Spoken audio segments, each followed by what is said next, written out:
year ago, their world was a happy place. They had jobs, their kids were in school, the corner shop sold bread and cheese and everything else. Their world was just like yours. Until, through the mist and snow, monsters came. The trucks rattled on the ice-packed fields. The guns pointed towards the world they lived in. It took less than a second to obliterate everything they had spent their lives building. There are no accurate numbers as how many have died. The end is nowhere in sight. We have been in Ukraine for years. From the first explosion, we were involved. We took this assault personally. The Orphans Hands could not stand on the sidelines and do nothing. Our amazing group of young men and women did the unimaginable. Once again, they drove into a war zone. Once orphans themselves, they have felt personally the hand of grace and redemption. To go to this devastated world seems to them as normal as having a meal or going to church.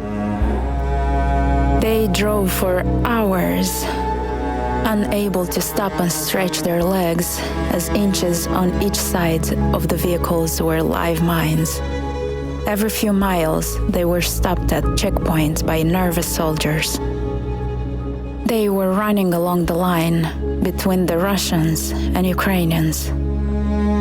Our team finally reached Kherson, a recently liberated city still held in the grip of desperation.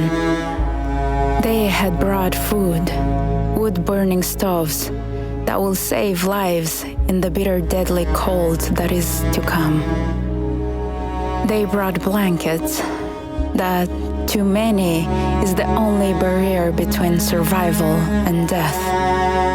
On a dreary day, within the sound of guns and bombs, the most astonishing thing took place. The rescued became the rescuers.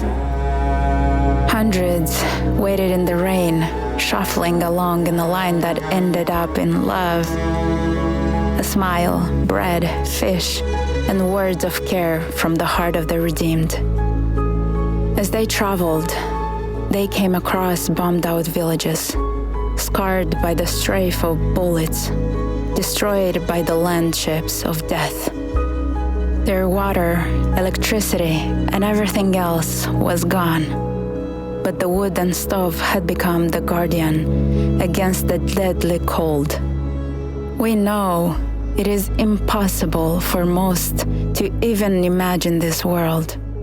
But by giving and praying together for this unfolding tragedy, we can join our hearts and hands to bring the hope that was sent to earth by a living God. If it were us, we would wait in line, hoping that someone somewhere was thinking of us. We must go back. Will you send us? Every gift you give allows us to be His hands